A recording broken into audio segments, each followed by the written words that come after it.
नमस्कार, हरियाणा न्यूज में आपका स्वागत है। मैं हूं आपके साथ केशव कुमार। खबरों की शुरुआत करेंगे, लेकिन एक बड़ी खबर का रुख पहले कर लेते हैं।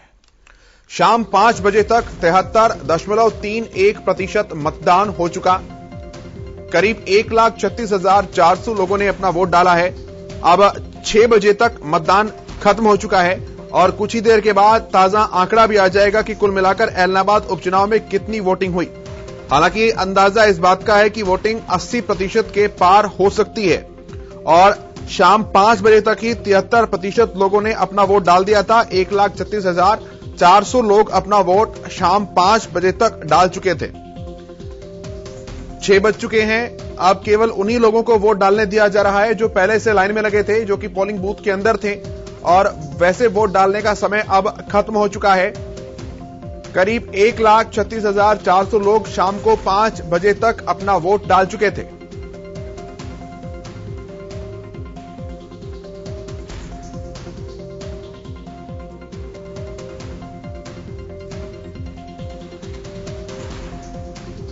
आपको बताएं, सुबह 7 बजे से ही वोटिंग चल रही है और अच्छी खासी तादाद में एलनाबाद का वोटर जो है अपने घरों से बाहर निकल रहा है, वोट डाल रहा है।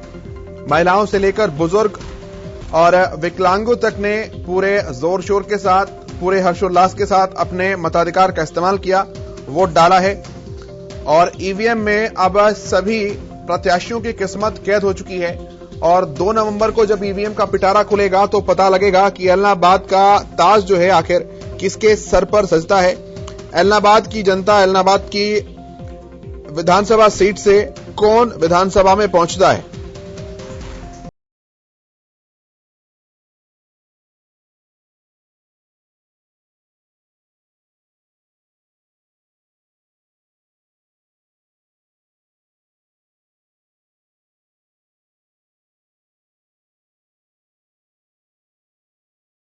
गांव में किसी तरह की कोई गड़बड़ ना हो, एक साफ सुथरा चुनाव हो सके, इसके लिए पूरा तामझाम जो है वहां पर चुनाव आयोग और पुलिस के द्वारा किया गया था। सुरक्षा के बिल्कुल पुख्ता इंतजाम वहां पर किए गए थे। भारी तादाद में पुलिस की कंपनियों को तैनात वहां पर किया गया था। अर्धसैनिक बलों की तैनाती वहां पर लगाई गई थी और इसीलिए एलनाबाद चुनाव में कहीं भी झड़प की खबर जो है वो सामने नहीं आई। हालांकि माको सरानी में कुछ युवक इंडियन नेशनल लोकदल के टेंट में जरूर पहुंचे थे और उन्होंने वहां पर नारेबाजी शुरू की। उसके बाद माको सरानी गांव के लोगों ने ही उनका विरोध किया और कहा कि बाहरी किसान और नकली किसान यहां पर आकर गांव का भाईचारा खराब करने की कोशिश कर रहे हैं और पुलिस की सूझबूझ से, पुलिस के बीच बचाव से वो सब वहां से चले गए। ये एक मामूली सी घटना थी जो माको सरानी में सामने आई है। बाकी कहीं भी किसी तरह की कोई अप्रिय घटना की खबर सामने नहीं आई, यानी कि शांतिपूर्ण तरीके से पूरा मतदान जो है वो संपन्न हो गया। सेंसिटिव और हाइपर सेंसिटिव जोन्स के अंदर हालांकि उन सीटों को बांटा गया था। अधिकांश ग्रामीण सीट हैं, लेकिन कहीं पर भी किसी तरह की हिंसक घटना और अप्रिय घटना की जानकारी सामने नहीं आई है।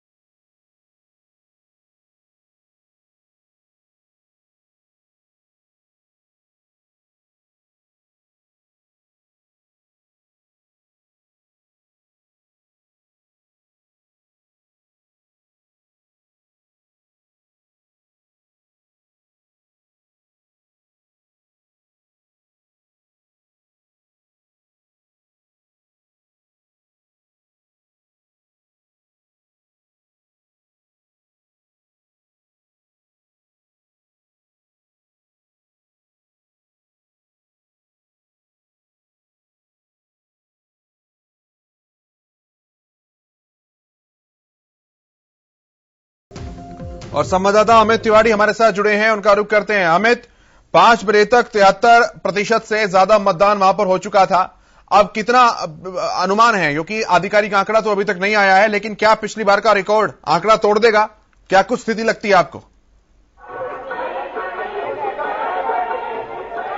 केशव, मैं इस समय मौजूद हूं गांव अरनियावाली के इस बूथ के बाहर यहाँ 51, 52 और 53 3 बूथ बने हुए हैं और अब यहाँ दरवाजा बिल्कुल 6 बजे बंद कर दिया गया। कुछ लोग बचे थे, 4, 5, 6 लोग वो एक गाड़ी में बैठकर आए और उसके बाद जो है उन्हें उतारा गया और तकरीबन जो है 80% मतदान की जो उम्मीद है।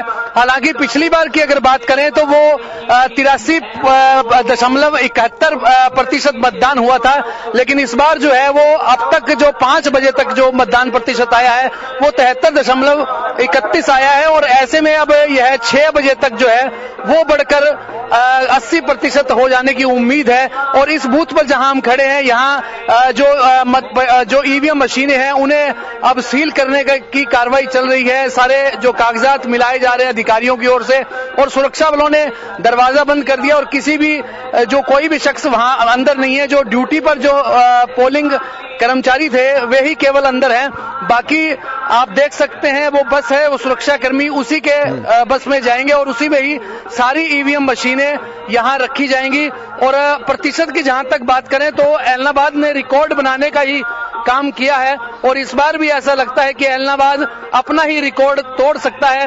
हालांकि अब तक तो जो रुझान मिल रहे हैं उससे करीब 80% मतदान की उम्मीद है, लेकिन पिछली बार जैसा 83.71% मतदान हुआ था उससे बढ़ चढ़ कर भी आ सकता है ऐसा रेशो, क्योंकि गुड़िया खेड़ा गांव है वहां करीब 4, साढ़े 4 बजे 80% मतदान हो चुका था। तो ऐसे में पूरा रुझान जो है सुबह से ही देखने को मिल रहा था और शाम को भी लोगों में पूरा उत्साह था। अब भी देख सकते हैं, मैं हमारे वीडियो जर्नलिस्ट विकास को कहूंगा कि दिखाए, गांव में अभी भी उत्साह का पूरा माहौल है। काफी लोग यहां अभी भी मौजूद हैं और पूरा जो उत्साह है उसके साथ बढ़ चढ़कर भाग लिया है।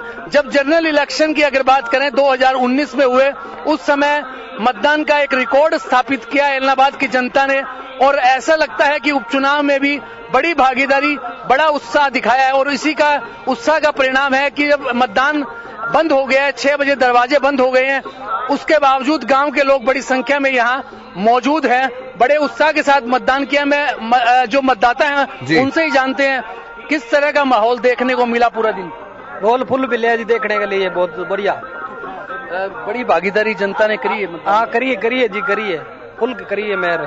तो इस बार जो मतदान हुआ आप क्या मानते हैं, किसको देखकर मतदान हुआ? मतदान जी आप गोविंद को मान रही है। मैं तो क्या मुद्दे रहे जनता के? क्या बहुत बढ़िया मुद्दे रहे जी, बहुत बढ़िया मुद्दे रहे।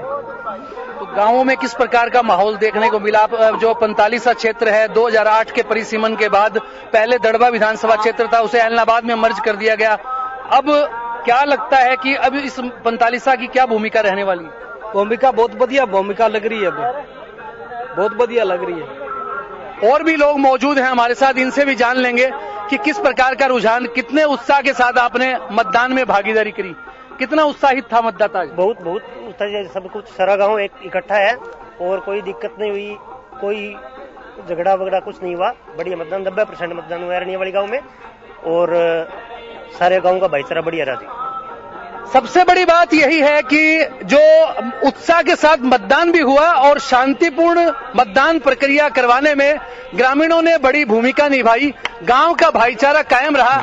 आप देख सकते हैं पीछे तमाम लोग हैं, तालियां बजाकर स्वागत कर रहे हैं और इस मतदान में जो है उन्होंने अपनी बड़ी आहुति डाली है, बड़ा योगदान दिया है। इस लोकतंत्र का महापर्व जो उपचुनाव के रूप में उनके सामने आया, उसमें तमाम लोगों ने अपनी भागीदारी दी है और उत्साह पूरा दिखाया है और गांव के लोग इस बात से खुश हैं कि कोई भी छिटपुट हिंसा की घटना नहीं हुई। हालांकि बड़ी आशंका थी, इसी के चक्कर में करीब 34 पैरा मिलिट्री फोर्सेज यहां तैनात की गई थी। इसके अलावा हरियाणा पुलिस के बड़े जवान थे और सबसे बड़ी बात है केशव की 211 बूथ टोटल ऐलनाबाद विधानसभा क्षेत्र में है, उनमें 121 जो बूथ है वो अति संवेदनशील और संवेदनशील के दायरे में रखे गए थे। बावजूद इसके कोई भी हिंसक घटना सामने नहीं आई। ये एक बड़ी जीत है, बड़ा उत्साह का सबसे बड़ा एक सबूत है भाईचारे का। ऐलनाबाद का मतदाता है उसे साइलेंट वोटर माना जाता है, जो अपने पत्ते आसानी से खोलता नहीं है। लेकिन अब चुनाव कंप्लीट हो चुका है, मतदान पूरा हो चुका है। क्या आप अपने आसपास जो लोग खड़े हैं उनसे आप पूछेंगे कि क्या मुद्दे जो हैं इस बार के उपचुनाव में हावी रहे और क्या सोचकर, किन मुद्दों के आधार पर अधिकांश लोगों ने अपना वोट डाला? मुद्दों की अगर बात करें तो जी निश्चित रूप से हमने सुबह से ही मन टटोलने का एक प्रयास किया था मतदाताओं से, तो यही सबसे बड़ी बात निकल कर आ रही थी कि जो मतदाता खामोश था पहले, वोकल मतदाता नहीं था। हालांकि मैं जिस गांव में खड़ा हूं वहां भी हर पार्टी के लोग होंगे, भाजपा के भी लोग होंगे, इनेलो के भी लोग होंगे, कांग्रेस के भी होंगे, लेकिन वो मुखर जो वोटर था वो शुरू से इनेलो का था, अभय सिंह चौटाला का था वोकल वोटर, लेकिन चुप वोटर था, उसकी अपनी मंशा थी। सुबह जब हमने मतदाताओं से जब वोट देके बाहर आ रहे थे, उन लोगों से भी बात की थी, तो उन्होंने एक बात जरूर कही थी कि विकास का जो एक मुद्दा है वो एक बड़ी समस्या एलनाबाद के साथ थी। तो तमाम लोगों ने उस बारे में भी चर्चा की। यहाँ और भी मतदाता है, उनसे भी जान लेंगे क्या मुद्दे रहे इस बार उपचुनाव के जिसमें आपने अपनी भागीदारी दी। मुद्दे तो जी हमारे तो विकास काफी हुआ है, किसानी का मुद्दा है। वैसे किसानी के कारण बीजेपी का बहुत विरोध है, ठीक है, और इसी कारण अब मतदान हो चुका है, भाईचारा कायम है, अभी आपने तालियां बजाई है, तो किसानी का मुद्दा आज पूरे दिन में कहीं नजर नहीं आया। तो आप क्या मानते हैं कि और भी क्या मुद्दे रहे होंगे इसके अलावा भी? आपके क्षेत्र का पिछड़ापन भी एक मुद्दा हो सकता है। पिछड़ापन सिर्फ पानी की थोड़ी दिक्कत है जी, और कोई पिछड़ापन नहीं है। विकास हुए हैं और चौटाला सरकार में बहुत विकास हुए थे। हरियाणा न्यूज की चुनाव यात्रा जो है वो लगातार लोगों के बीच जाती रही थी। करीब जो 80 गांव हैं उनमें से कुछ ढाणियां भी जोड़कर 80 गांव पड़ते हैं, तो उनके अंदर जो एक जो अलग अलग तरह की समस्याएं, कहीं बस नहीं थी, कहीं सेम की समस्या थी, कहीं शिक्षा के प्रबंध नहीं थे, कहीं स्वास्थ्य की दिक्कतें थी, तमाम मुद्दे थे। आपका गांव बड़ा गांव है अरनियावाली, इसमें क्या क्या मुद्दे, क्या क्या समस्याएं आपको देखने को? हमारे गांव में सिर्फ जी एक नहर है, उसमें पानी की दिक्कत है जो डेरा साइड पड़ती है, और कोई दिक्कत नहीं है। बनमनोरी माइनर, वहां पे पानी की दिक्कत है और कोई दिक्कत नहीं है। और जो वोटिंग हुई है वो सिर्फ बीजेपी के खिलाफ वही हुई है, किसानी मुद्दे पे। तमाम मुद्दे हैं, इनका भी कहना है, इनका अपना रुख है, इनका अपना रुझान है। और सबसे बड़ी बात है कि जो दो और भी लोग यहाँ मौजूद हैं उनसे जानते हैं क्या मुद्दा मानते हैं आप, क्या कुछ खास मुद्दा रहा होगा इस मांग रहे हैं मुद्दे में क्या मांग रहे हैं? मुद्दे में तो मुद्दे सही है, वोट बढ़िया पड़ गया है। नहीं, कोई आपको कोई मुद्दा होगा, कोई गांव की समस्या? जैसे भाई ने बताया कि पानी की समस्या आपकी क्या? पानी की समस्या था हमारे बंडेर में, पानी चल रही कौन, बर्बाद की है, पानी लग गई कौन, खेतों पुग गई कौन। कब से नहीं लग रहा पानी? काफी टाइम का कौन लग रहा हमारे तो, काफी समय से जो थी पानी की समस्या थी। तमाम तरह की समस्याएं अलग अलग गांवों की यहाँ देखने को मिले। किसी गांव में पेयजल की दिक्कत थी, किसी जगह सिंचाई के पानी की समस्या थी, तो तमाम मुद्दे भी रहे हैं केशव इस उपचुनाव में। बिल्कुल। और किसानी भी एक मुद्दा था। अगर एलनाबाद विधानसभा के वोटर्स का डिवीजन देखें तो तकरीबन 49% यहां पर महिला मतदाता भी हैं। एक साइलेंट वोटर की कैटेगरी में उन्हें डाल सकते हैं, जो चुप रहती हैं लेकिन प्रभावित करने का दम रखती हैं। महिला वोटर्स की तकरीबन कैसी भागीदारी जो है इस बार के उपचुनाव में आज देखने को मिली, क्या लगता है? और अगर महिलाओं ने अपना वोट कास्ट किया तो उनके लिए क्या कुछ मुद्दे रहे होंगे प्रमुख तौर पर? जी निश्चित रूप से केशव, अगर बात करें तो महिलाओं के अपने मुद्दे रहते हैं। हालांकि यहाँ जो ये ग्रामीण इलाका है, तकरीबन जो एलनाबाद विधानसभा क्षेत्र है वो उसका बड़ा जो एरिया है वो ग्रामीण ही है। एक अकेला एलनाबाद शहर है जो सीधे रूप में उस हिसाब से कहा जा सकता है गांव से बाहर है। तो अभी महिलाओं की जो आपने बात करी, यहाँ महिलाओं की उच्च शिक्षा के लिए कोई व्यापक प्रबंध न होना एक बड़ा मामला था। और सबसे बात जो है जो स्कूल की जो अपग्रेडेशन के मामले थे यहाँ पर, और गांवों में परिवहन की व्यवस्था नहीं थी, ये तमाम मुद्दे जो महिलाओं से जुड़े हैं, क्योंकि महिलाएं भी गांव से शहर जाती हैं, उनके लिए भी यह भी मुद्दे थे। तो वो भी एक साइलेंट वोटर थी, उसकी क्या भूमिका रहने वाली है यह ईवीएम में अब कैद हो चुका है। जनादेश देखने वाली बात होगी कि 2 नवंबर को क्या कुछ, किसका भाग्य चमकता है, किसकी दिवाली मनती है। जी केशव, भागीदारी कैसी कुछ रही महिला वोटर्स की? अगर एक रफ आंकड़ा देखें अभी तो क्या लगता है कितना रहा होगा?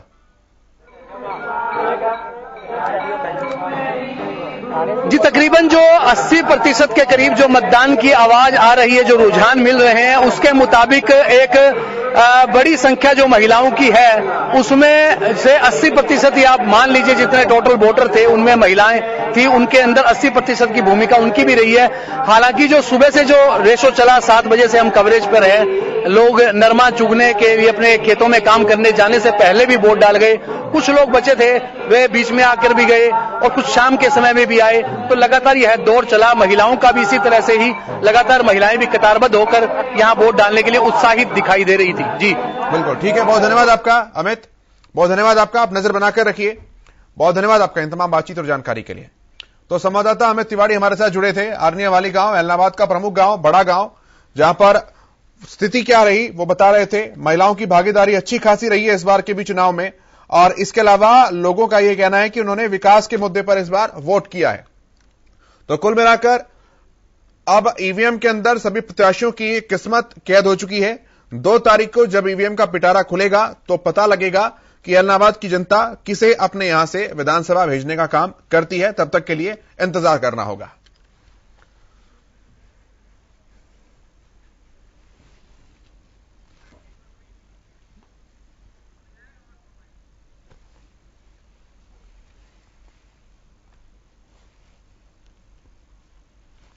सभी प्रत्याशियों ने अपने दिन की शुरुआत भगवान से, ईश्वर से प्रार्थना करके की। भाजपा प्रत्याशी गोविंद कांडा वो सिरसा स्थित सालासर धाम मंदिर पहुंचे और परिवार के सहित वहां पर बालाजी की अरदास की, बाबा का आशीर्वाद लिया और उन्होंने कहा कि इस बार जीत भाजपा की होगी। तो वहीं कड़ी टक्कर जो है इस बार प्रत्याशियों में देखने को मिली। कांग्रेस प्रत्याशी पवन बेनीवाल वो दड़बा कला गांव जो है, जो उनका गांव है, वहां के बूथ नंबर 56 पर पहुंचे और मतदान किया। और जो सुरक्षा के इंतजाम थे, जो फेयर इलेक्शन कराने की मुहिम रखी गई थी, लक्ष्य रखा गया था, उसे लेकर भी पवन बेनीवाल ने संतोष जाहिर किया है।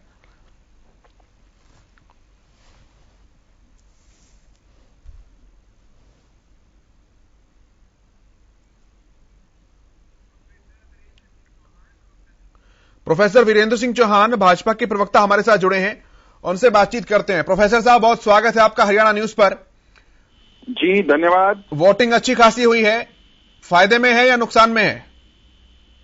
देखिए, मुझे तो ये लगता है कि अच्छी वोटिंग मतदाता के सरकार के पक्ष में, एलनाबाद के लोगों की सरकार में भागीदारी के पक्ष में मानी जानी चाहिए।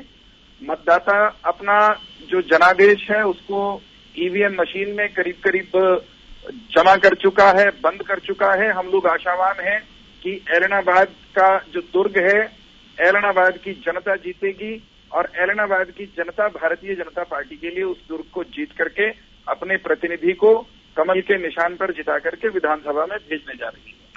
प्रोफेसर साहब, जो मुद्दे उठाने का काम किया है इस बार भाजपा जजपा दोनों ही पार्टियों ने, चाहे वो अभय सिंह चौटाला के स्टिरोड बिहेवियर को लेकर के हो, चाहे वो एक भय का माहौल वहां पर है अभय सिंह चौटाला के द्वारा, आपने ये मुद्दा भी इलेक्शन में उठाया। इसके अलावा कब्जे धब्जे वाला जो बयान था उसे भी आपने अच्छे तरीके से बुनाने का प्रयास किया। एलनाबाद के विकास के मुद्दे भी आपने उठाए और एक बड़ा मुद्दा जो आपने उठाया वो ये कि सरकार के साथ कदमताल करने का मौका जो है वो एलनाबाद की जनता को इस बार मिल सकता है केवल एक वोट के जरिए। तमाम मुद्दों को अगर एक नजर में देखें तो आपको लगता है कि काम किया इन मुद्दों ने? हमने जो जो तर्कपूर्ण बातें थी, जो एलनाबाद की जनता के हित की बातें थी, जो हरियाणा प्रदेश के हित की बात थी, वो जाकर के जनता के बीच में कही।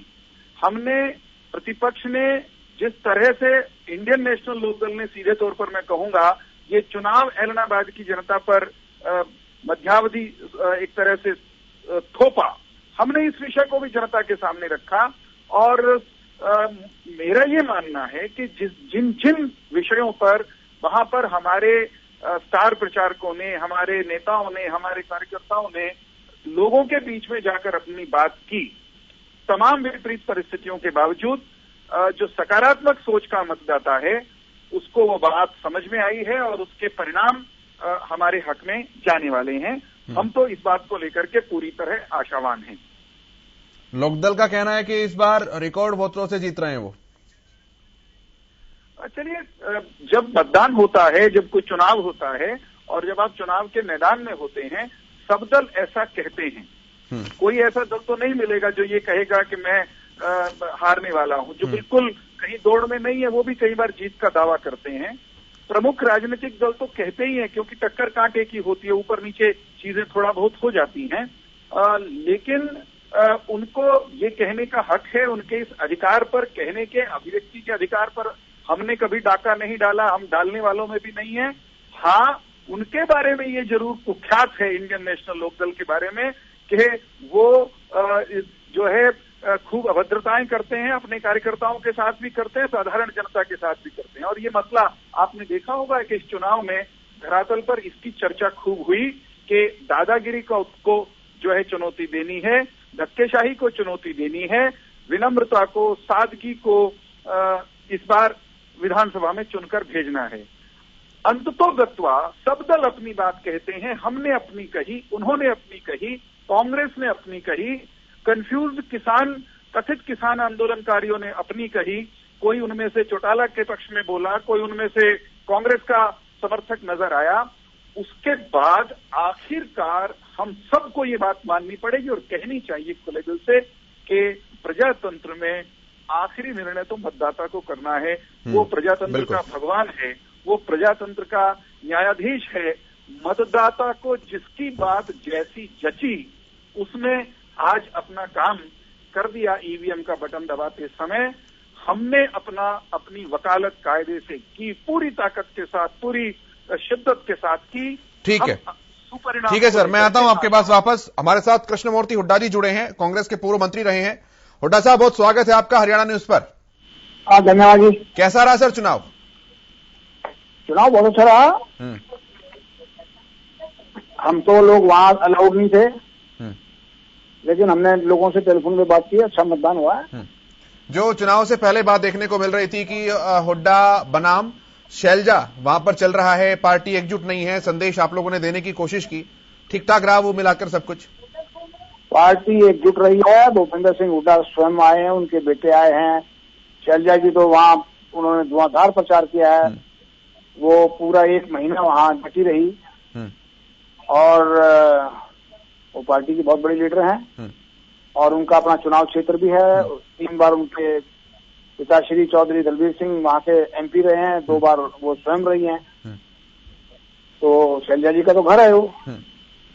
और हमारे साथियों ने, हमारे वहाँ पार्टी के कार्यकर्ताओं ने दिन रात मेहनत करके काम किया है। बाकी तो मतदाता तो भगवान होता है, अब वो किसका फैसला करेंगे ये 3 तारीख को पता लगेगा। बिल्कुल ऐसा है। लोगों का ये भी कहना है कि पूरा जो एग्रेसिवनेस जो है इस बार चुनाव में वो लोकदल और भाजपा जजपा के बीच ही देखने को मिली। कांग्रेस ने बड़ा साइलेंटली रहते हुए, अब आपकी रणनीति थी या आप बोल नहीं पा रहे थे, जो भी चीजें थी, साइलेंटली रहते हुए चलना ठीक समझा। अब आप बता सकते हैं कि कांग्रेस का बहुत जोर शोर नहीं देखने को मिला, बहुत बड़ी चुनावी जनसभाएं नहीं हुई, ठीक ठाक से स्तर पर सब कुछ हुआ। देखिए, भारतीय जनता पार्टी तो गांव में घुस ही नहीं पा रही थी, वो तो पुलिस के सहारे से गांव के अंदर घुसी है। भारतीय जनता पार्टी के कार्यकर्ता दफ्तरों में ज्यादा रहते थे, फील्ड में कम जाते थे, क्योंकि फील्ड में जाने के लिए उनको पुलिस का सहारा लेना पड़ता था। पुलिस कितनी पुलिस आएगी, और पुलिस भी बीएसएफ बुला रखी थी इन्होंने। और बीएसएफ किस के लिए जाए, कहीं मुख्यमंत्री के लिए जाए, कैंडिडेट के लिए जाए या और पार्टी के लीडरों के लिए जाए।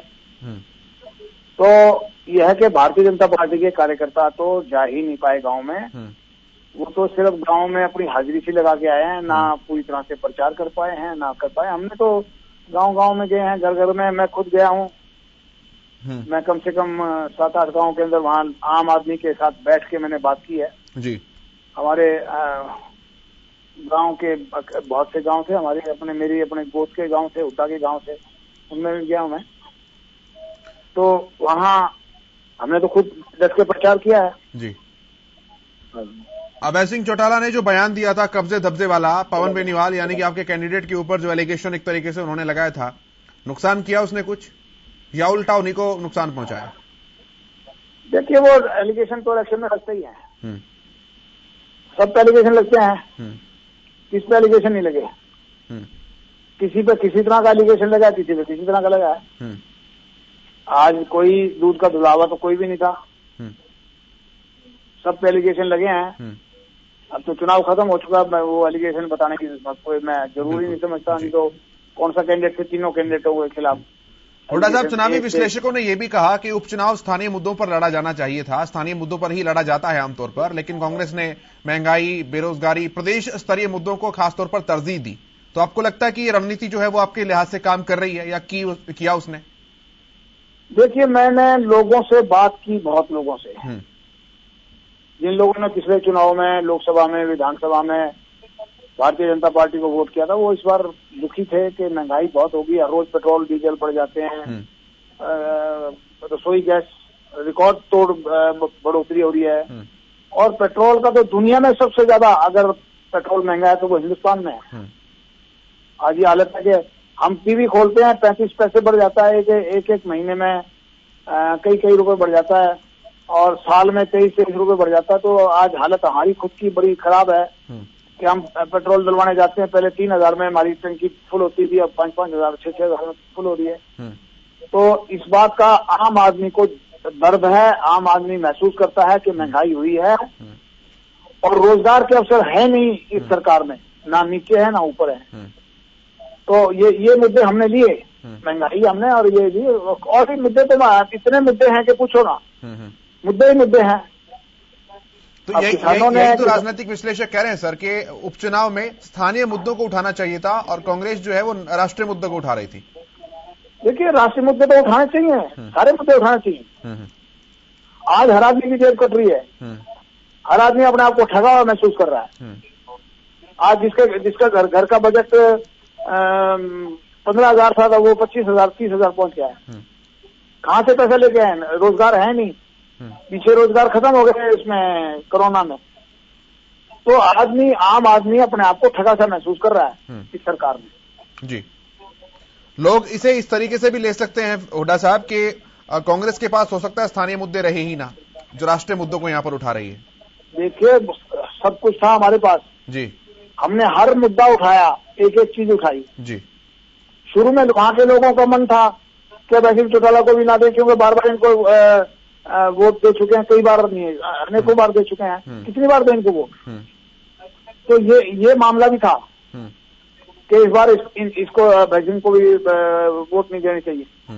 लेकिन अब तो चुनाव के 3 तारीख को पता लगेगा उन्होंने वोट किया या नहीं किया। दूसरे दलों ने इस बात को भी उठाने में अब कोई कसर नहीं छोड़ी कि आपके कैंडिडेट जो है वो इंपोर्टेड कैंडिडेट हैं। देखिए, इंपोर्टेड तो सभी का है, बीजेपी का कौन सा एक्सपोर्ट वाला है, वो भी इंपोर्ट है। वो 2-3 दिन पहले ज्वाइन किया, इसने तो कम से कम 3-4 महीने पहले तो ज्वाइन कर लिया था।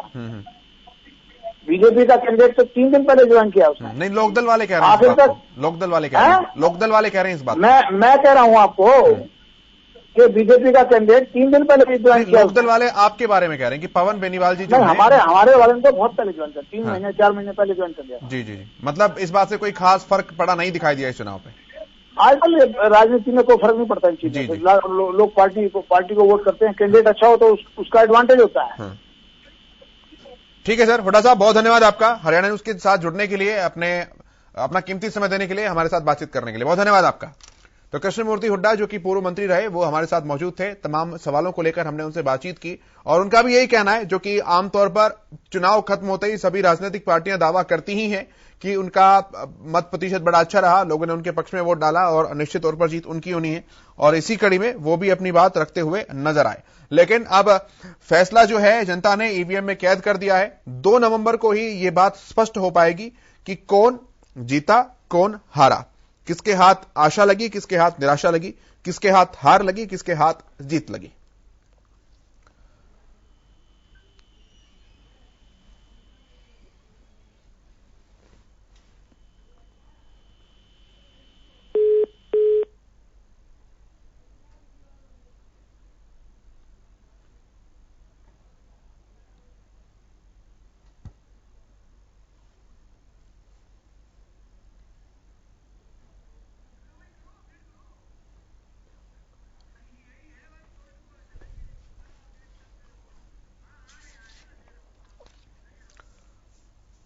तो एलनाबाद उपचुनाव में मतदान की प्रक्रिया जो है वो खत्म हो गई है। एलनाबाद के लोगों ने बढ़ चढ़कर इस मतदान में इस बार हिस्सा लिया है। लोग उत्साह के साथ वोट डालने के लिए आए। महिला, बुजुर्ग, दिव्यांग सभी ने वोट डाला, कोई पीछे नहीं रहा।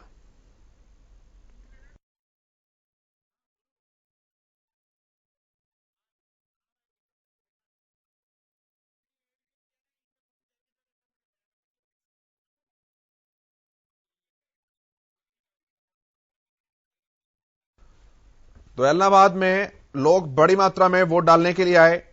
बुजुर्ग आप देख रहे हैं, महिलाएं आप देख रहे हैं, बड़ी तादाद में वो आए। और देखिए अब 8 तस्वीरें आपको दिखाते हैं अलग अलग इलाकों की, अलग अलग गांव की। ये बहरवाला खुर्द की तस्वीरें हैं। एक अच्छा खासा वोटिंग परसेंटेज जो है वो बहरवाला खुर्द में देखने को मिला। ये सुबह सुबह की तस्वीरें हैं। और तलवाड़ा खुर्द की तस्वीरें आप देखिए, जब सुबह से ही कतारें लगनी वहां पर शुरू हो गई थी। मल्लिका में भी वोटिंग सेंटर के अंदर, पोलिंग बूथ के अंदर सुबह से ही कतारें देखने को मिली। ऐसा ही एलनाबाद शहर में भी देखने को मिला। धौलपालिया, एलनाबाद की अनाज मंडी, दड़बा कला जो कि पवन बेनीवाल का गांव है, उन्होंने भी यहां पर वोट डाला। ढाणी लखजी, तलवाड़ा खुर्द, हर जगह पर जो है अच्छा खासा वोट डला है। जी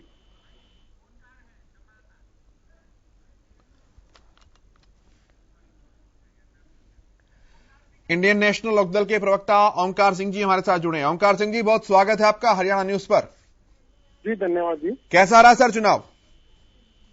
सर जो हमारे पास खबरें आ रही हैं बहुत अच्छा रहा और वहाँ की जनता ने बहुत खूब सोच विचार के वोट किया है। हाँ और हम अपनी जीत की तरफ पूरी तरह से आश्वस्त है। जी।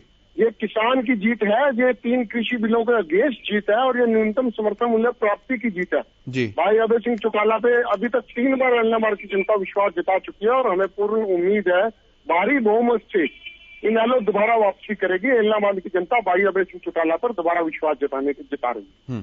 यानी कि आपको ये लग रहा है ओंकार जी की जो मुद्दे भारतीय जनता पार्टी, जेजेपी, कांग्रेस, सभी विपक्षी दलों ने उठाने की कोशिश की, उन मुद्दों को नकार कर सिर्फ अभय सिंह चौटाला के नाम पर एलनाबाद की जनता ने वोट किया, आपको ऐसा लगता है? सर सबसे पहले तो मैं ये पूछना चाहता हूँ इन्होंने मुद्दा कौन सा लिया? बीजेपी ने, इनके पास तो उम्मीदवार भी अपना नहीं था। बीजेपी ने उस उम्मीदवार के मोहर लगाई जिसको उमा भारती ने कहा था कि अगर बीजेपी इस उम्मीदवार का समर्थन लेती है तो बहुत ही गंदी बात होगी। उनके भाई थे रविशंकर प्रसाद जी ने कहा था कि हम इनका समर्थन नहीं लेंगे। देखिए फैमिली तो वही है, अगर उसके भाई को जो हलोपा छोड़े बगैर बीजेपी में शामिल हो गए और बीजेपी ने आते ही उनको टिकट थमा दिया। सबसे बड़ी बात है इनके पास कैंडिडेट था ही नहीं, बीजेपी ने आते ही इनको टिकट थमा दिया। कोई ना कोई तो बात होगी ना। और ये पोजीशन कांग्रेस की रही, कांग्रेस के पास कैंडिडेट नहीं था, पवन बेनीवाल ने बीजेपी छोड़ी और कांग्रेस में शामिल हुए, आते ही उनको टिकट मिल गई। ये पार्टियां मुद्दों की राजनीति तो करती नहीं है, ये पार्टियां तो सिर्फ और सिर्फ मौके की राजनीति और स्वार्थ की राजनीति करती हैं। ये वहां की जनता इनको सबक सिखा देगी। इनके मुद्दे क्या थे? बीजेपी जरा बताए मुद्दे क्या थे? क्या भ्रष्टाचार और महंगाई मुद्दा था? क्या तेल और डीजल के दाम बढ़े वो मुद्दा था? क्या कृषि बिल सड़कों पर किसान बैठे ये मुद्दा था? इनका मुद्दा क्या था चुनाव के अंदर? ये तो सिर्फ और सिर्फ पैसे के दम पर चुनाव जीतना चाहते थे, जबकि एलनाबाद की जनता बहुत ही समझदार है। जिस तरह से मुद्दा आपने कृषि बिल उठाया था, केवल एक मुद्दा, तो उसी तरीके से इन्होंने भी एक मुद्दा उठाया, वो मुद्दा अभय सिंह चौटाला था। कौन सा मुद्दा जी इन्होंने उठाया? उन्होंने सिर्फ अभय सिंह चौटाला के नाम पे वोट मांगा कि भाई विकास जो है उनके नेतृत्व में नहीं हो पाया है, चाहे कांग्रेस हो या भाजपा हो। ऐसा है, भाजपा की जहां तक बात है, भाजपा कहती है सबका साथ सबका विकास, ये तो आपको भी मालूम है। अगर भाजपा कहती है कि वहां पे विकास नहीं हो पाया, इसका मतलब है झूठ बोलते हैं। नहीं, वो कह रहे हैं कि 700 करोड़ रुपए खर्च किए। विकास का नारा दे रखा है पिछले 7 वर्ष से हरियाणा में भाजपा की सरकार है। अगर भाजपा कहती है वहां पर विकास नहीं हुआ तो इसका मतलब भाजपा भेदभाव की नीति अपनाती है, झूठ बोलती है, या तो ये स्वीकार करे कि हम झूठ बोलते हैं। दोनों में से एक बात तो सत्य होगी ना। अगर ये झूठ बोलते हैं सबका साथ सबका विकास नहीं है तो मैं मानने को तैयार हूँ विकास नहीं हुआ। अगर विकास हुआ तो फिर भाजपा किस बिना के ऊपर वहां पर वोट मांग रही है? ठीक है, हालांकि उन्होंने ये कहा है कि 700 करोड़ रुपया हमने इलाहाबाद में खर्च किया, लेकिन बहरहाल जो अभय सिंह चौटाला जी ने बयान दिया था कब्जे धब्जे वाला, 700 करोड़ से क्या भाई साहब, ये 7000 करोड़ भी खर्च कर ले, इलाहाबाद की जनता को मूर्ख नहीं बना सकते। ठीक है, यानी कि जो तमाम बयान थे, तमाम विरोधी चीजें सामने आई, उन सबसे उठकर आपको यही लगता है कि अभय सिंह चौटाला के नाम पर अकेला वोट दिया इस बार लोगों ने? देखिए, बात अभय सिंह चौटाला के नाम की नहीं है, बात यह है कि अभय सिंह चौटाला ने 3 कृषि बिल के हक में अपना इस्तीफा दिया था। किसान इस बात का उनका ऋणी है और आज वो समय था उस ऋण को उतारने था। आज किसान ने अगर वोट किया तो अभय सिंह चौटाला को इसलिए किया है क्योंकि आज अगर हरियाणा में, पूरे हरियाणा में अगर कोई नेता किसान की, कमेरे वर्ग की, व्यापारी वर्ग की बात करता है, सड़क से लेकर विधानसभा तक अगर कोई व्यक्ति आवाज उठाता तो भाई अभय सिंह चौटाला है। ये बीजेपी और जेजेपी वाले अपन दिल पे हाथ रख के बता दें इनके पास ऐसा कौन सा नेता है। हमारे को जो वोट मिलने हैं भाई अभय सिंह चौटाला जी के नाम पर, कृषि बिल के नाम के ऊपर, क्योंकि यहाँ पे ये आम चुनाव नहीं है। पूरे देश के किसान वर्ग की नजर, पूरे देश के राजनीतिक वर्ग की नजर इस चुनाव के ऊपर है कि किसान क्या मोहर लगाएगा, किस पे मोहर लगाएगा। और हमें पूरी तरह से हम आश्वस्त हैं कि एलनाबाद की जनता 11 बारी नल पर विश्वास जता चुकी है, इस बार पुनः बहुत भारी बहुमत से विश्वास जताए। चुनावी विश्लेषकों ने ओंकार जी ऐसी बातें भी कही कि जो ग्रामीण एलनाबाद है वहां पर हो सकता है कि डायरेक्ट लोकदल और चौटाला साहब वोटर के साथ कनेक्ट हों, लेकिन शहरी एलनाबाद में इंडियन नेशनल लोकदल उतना नहीं कर पाए जितना उन्हें करना चाहिए था। तो क्या ये वोट मार्जिन ही अपने आप में निर्णायक साबित हो सकता है, या आपको ऐसा लगता है कि शहरी वर्सेस जो ग्रामीण एलनाबाद है वो भी एक फैक्टर है? जी मैं बताऊंगा कि शहरी वोट मात्र 30,000 है, आप चेक कर लीजिए। अगर 1,86,000 में से 30,000 वोट शहरी है, शहरी इलाके में अगर बीजेपी अपने आप को बहुत हैवी समझ रही है तो बहुत गलत फहमी में हो। शहरी हल्के की वोट भी 3 जगह डिवाइड हो रही है, कांग्रेस भी ले रही है उसमें से, इनालो भी ले रही है। ऐसा नहीं कि प्रत्येक शहरी बीजेपी को वोट डाल रहा है। मतलब शहरी एलनाबाद में आप कमजोर मानते हैं क्या? शहरी एलनाबाद में हम कमजोर मान रहे हैं कैसे? हम बिल्कुल नहीं कमजोर मानते। पिछली बार भी हमारे को लगभग 7,000 वोट शहरी क्षेत्र में से मिले थे, और इस बार शहरी 30 में से 7 तो बहुत कम है साहब, 30 में से 7 तो बहुत कम है। ऐसा जी 1/3 जो 30 में से बनता है वो कितना बनता है? 9,000 9,500 बनता है। मैं पिछली बार की बात कर रहा हूँ, मैं इस बार की बात नहीं कर रहा हूँ। इस बार शहर की जनता इनालो के प्रति पूरी तरह से आश्वस्त है, और शहरी लोग ही इन्होंने जो डीजल और पेट्रोल के दाम बढ़ाए, गैस के दाम बढ़ाए। ठीक है सर, ठीक है ओंकार जी, बहुत धन्यवाद अपना कीमती समय देने के लिए, हमारे साथ जुड़ने के लिए।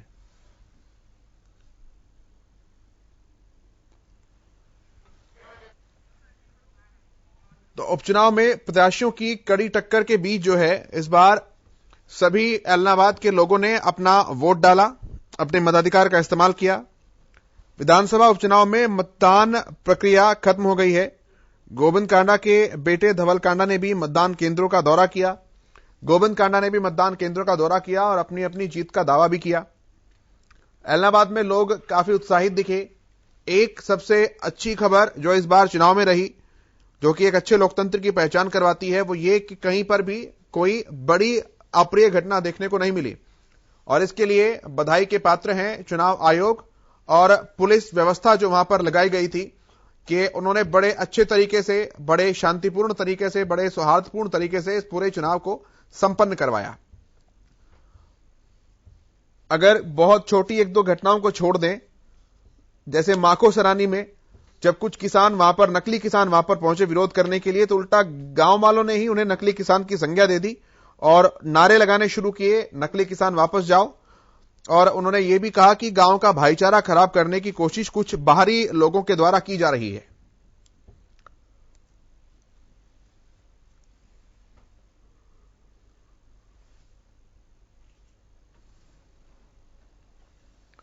अब 2 नवंबर को उपचुनाव के नतीजे आएंगे और वहां पर देखना होगा कि एलनाबाद की जनता जो है वो किसे चुनकर विधानसभा तक पहुंचाती है।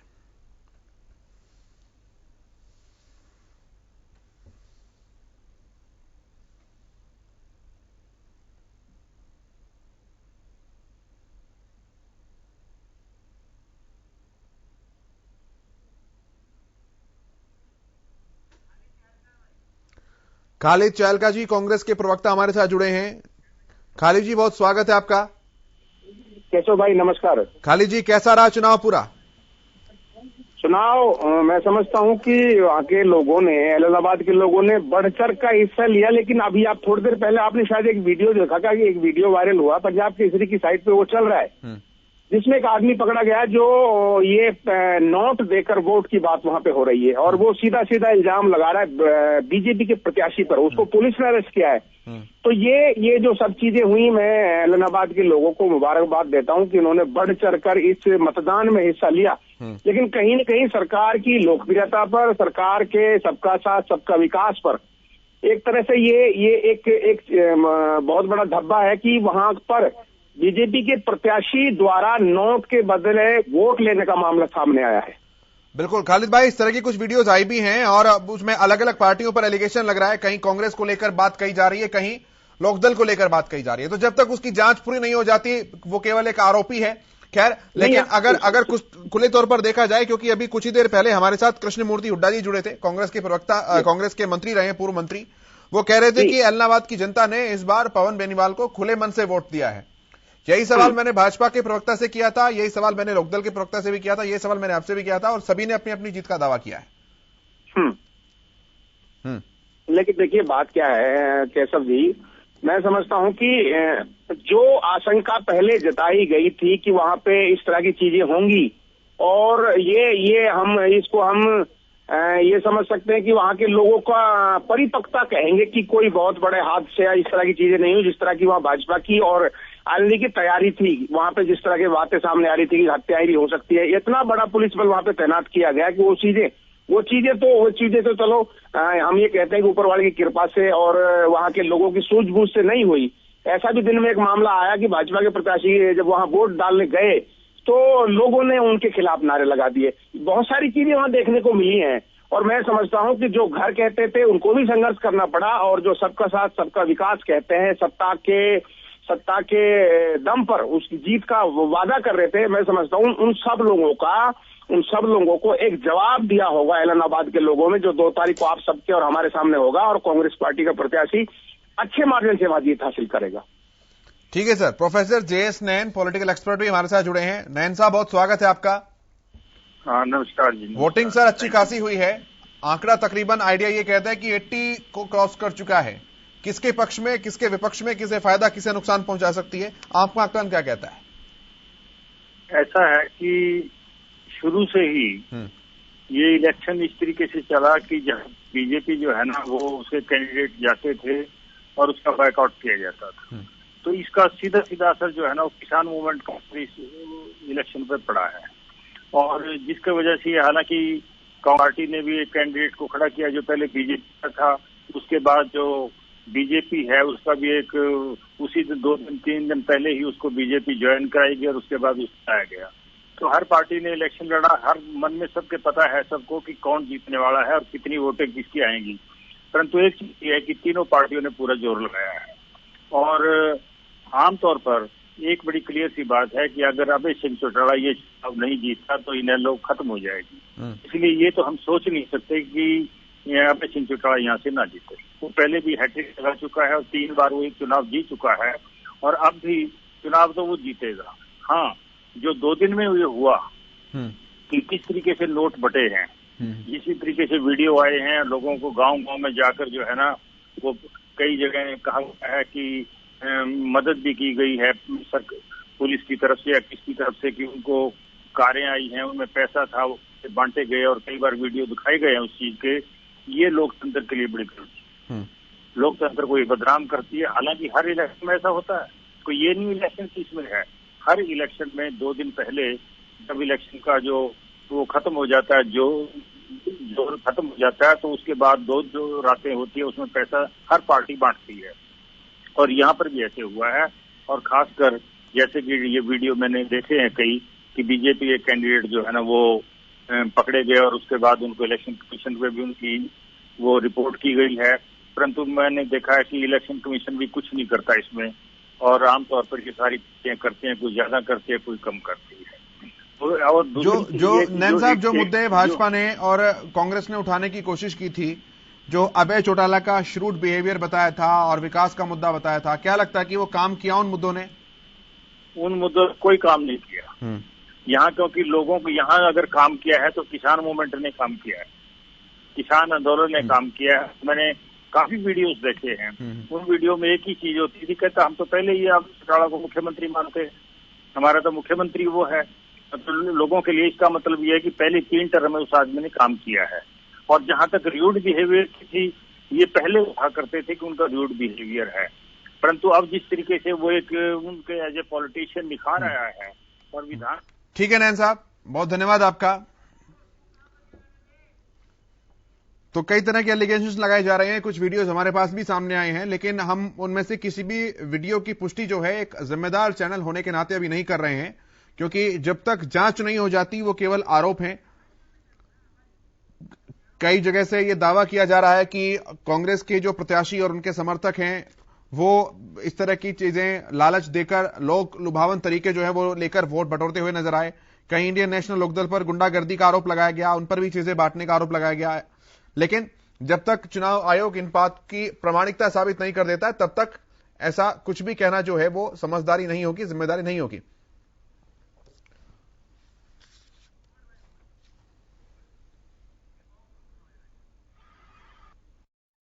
इस वक्त हम एलनाबाद उपचुनाव का जो आखिरी पड़ाव है वहीं पर मौजूद हैं। 115 नंबर बूथ है। ये आप देख सकते हैं कि शाम का 6 बजे का समय है और आप देख सकते हैं कि यहाँ पर 115 नंबर बूथ है, वहां पर बिल्कुल अब शांति हो चुकी है। सभी लोगों ने अपना मत डाल चुके हैं और लगातार आपको बता दें कि यहाँ पर जो 115 नंबर बूथ था ये बिल्कुल पूर्ण तरीके से शांति से यहाँ पर वोटिंग हुई है। जो आसपास के एलनाबाद के जो लोग हैं, महिलाएं हैं, जो भी मतदाता है वो सब जागरूक है और लोगों ने यहाँ पर अच्छे तरीके से सहनशीलता के तरीके से वोटिंग की है। और लगातार जो एलनाबाद की जो जनता है किसके घर पर दिवाली मनाने वाली है ये आने वाला वक्त बताएगा, क्योंकि लगातार जैसे एलनाबाद की जनता जो काफी लंबे समय से इंतजार कर रही थी उसका जो समय था वो थम चुका है। 6 बजे का वक्त जो समय था वो लास्ट समय था और लगातार बात करें तो एलनाबाद की जनता ने सभी को अपनी सभी राजनीतिक पार्टियों से सबकी बात सुनी और अपने मन से वोट किया है। लाजपत हरियाणा न्यूज,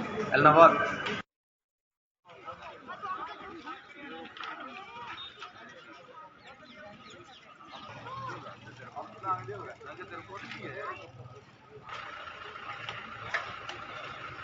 पूर्ण तरीके से पूरा चुनाव जो है वो संपन्न हुआ है। खालिद चहलका जी हमारे साथ जुड़े हैं, कांग्रेस प्रवक्ता। खालिद भाई, जिस बात का अंदेशा लगाया जा रहा था कि कहीं हिंसक घटनाएं हो सकती है, विकल्प प्रचार ने ऐसा भी बोलने की कोशिश की कि 5 से 10 किसानों की भी हत्याएं हो सकती है, लेकिन ये बहुत अच्छी बात रही कि बिल्कुल शांतिपूर्ण तरीके से चुनाव जो है वो संपन्न होता नजर आया। मैं इसके लिए एलनाबाद के लोगों को मुबारकबाद देता हूं कि उन्होंने किसी भी ऐसी शक्ति का जो भाईचारे को खराब करे या इस तरह की चीजों को दरकिनार करते हुए बड़े लेवल पर वहां पे अपने मताधिकार का प्रयोग किया। इसके लिए निश्चित ही एलनाबाद के लोग उसके धन्यवाद के मुबारकबाद के पात्र हैं। लेकिन एक चीज हम अक्सर पहले से बात करते रहे केशव जी कि वहां पे छोटे मुद्दों के साथ बड़े मुद्दे भी रन कर रहे हैं। कांग्रेस ने पूरे चुनाव में एक ही बात कही कि देश के और प्रदेश के मुद्दे जो हैं वो चीजें वहां पे हुई। अभी नैन साहब भी कह रहे थे कि वहां के छोटे मुद्दों को दरकिनार करके वहां के लोगों ने राष्ट्रीय और प्रदेश स्तरीय मुद्दों को अहमियत दी है। तो मैं समझता हूं कि कांग्रेस अपनी बात और अपना संदेश देने में सफल रही है और मुझे लगता है कि उसका फायदा हमें इस चुनाव में मिलने जा रहा है और हम ये चुनाव अच्छे वोटों से जीतने जा रहे हैं। शहरी एलनाबाद में अपने आप को इंडियन नेशनल लोकदल भी जो है वो बहुत अच्छी और लंबी दौड़ में नहीं मान रही है। अभी ओंकार जी हमारे साथ जुड़े थे, वो कहते हैं 1/3 वोट अगर हम ले लेंगे तो ठीक ठाक हिसाब किताब हमारा हो जाएगा। क्या उनके वीक सेक्शंस का अपने इस्तेमाल करने की कोशिश की, फायदा उठाने की कोशिश या रणनीति कुछ ऐसी बनाई? फायदे की बात नहीं है, लोगों तक अपनी बात पहुंचानी होती है। कांग्रेस पार्टी हमेशा से एक विचार के साथ काम करती है। हम शॉर्ट टर्म फायदे के लिए, ये छोटे फायदे के लिए लोगों के साथ भाईचारे को लेकर, लोगों के मतलब किसी भी ऐसे मसले को लेकर लोगों के बीच नहीं जाते जिससे वहां का भाईचारा खराब हो या किसी छवि खराब हो पार्टी की।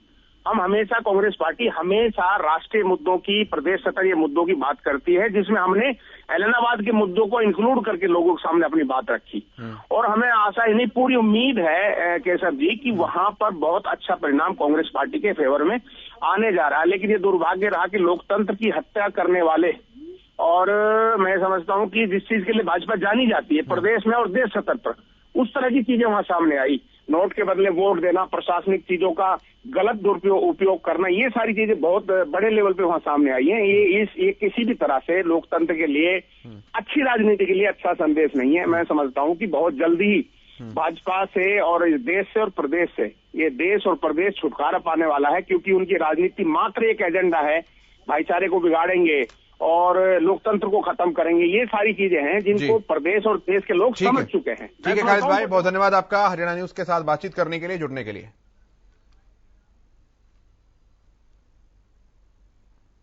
चलिए, हर बारीक खबर पर और अपडेट पर नजर लगातार बनी हुई है, लेकिन